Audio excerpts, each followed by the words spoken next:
Natutulog na lang ang mga biik dahil ayaw magpadidi ng inahin.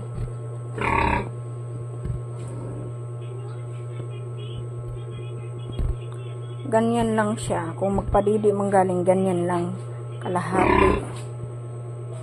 Tapos mag-aagawan sila ng didi.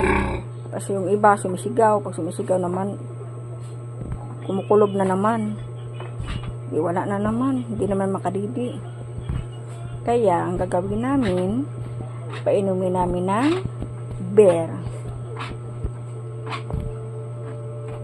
Para naman, makadidi sila maayos habang maaga pa. 2 araw pa ngayon na 2 days.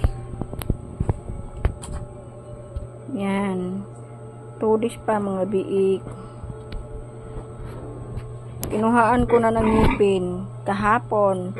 Isang araw kalahati. Kinuhaan na namin ng ngipin. Para naman hindi magkasugat-sugat yung didi ng inahin namin.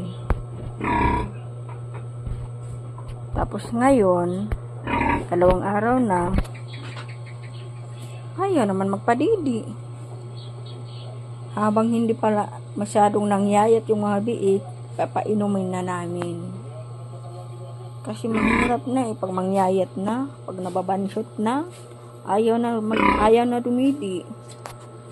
Hirapan ka dyan. Habang maaga pa, yan. Lasingin natin ang inahing baboy. Para naman makuha nila yung energy. Nakuha na yung colostrum, pero parang kulang pa 1 day pa yun, o 2 days pa ngayon. Dapat makadidi pa rin. Yung isa dito, nangyayayat na. Ito, nangyayat na ito. Yung iba naman, hindi pa masyado, malulusog pa. Ang problema nga lang, hindi na makadidi. Kadidi lang, seconds lang. Mag-aagawan pa sila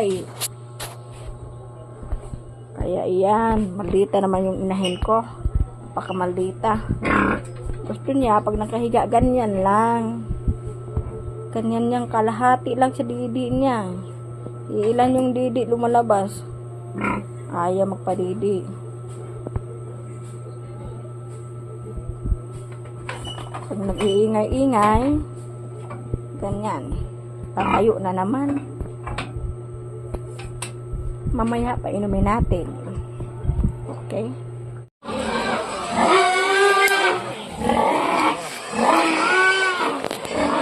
Kuman. Katong araw man lagi.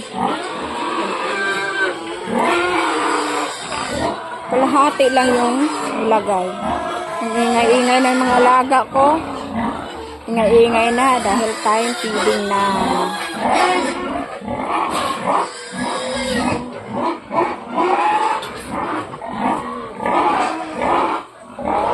Ito, kalahati lang muna ang nilagay. Punta naman tayo sa inahin ko.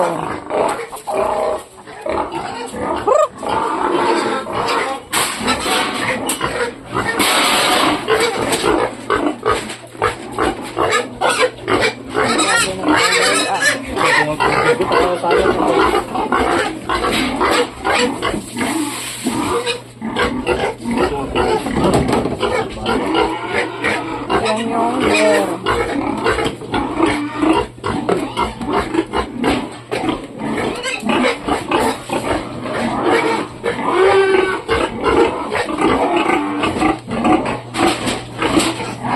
Yan ang bear.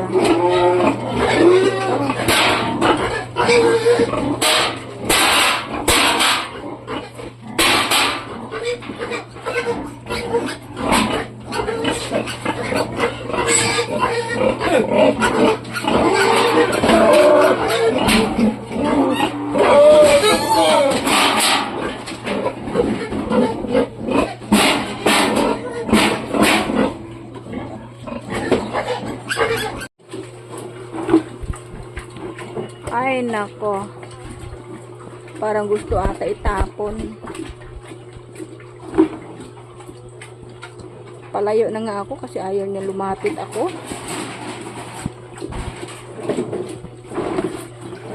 Kanyang kamaldita yung alaga. Yung isa, matakaw na yung isa.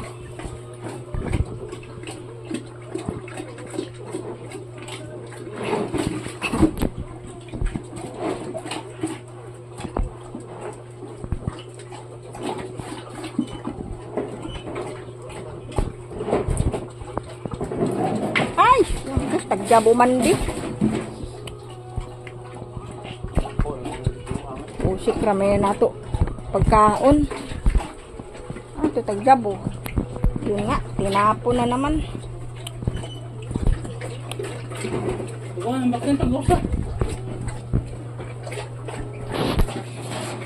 Balik ko din.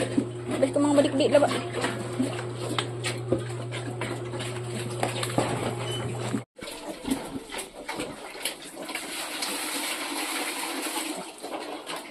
Madidi. Ay, naka. Bawa naman din nakadidi.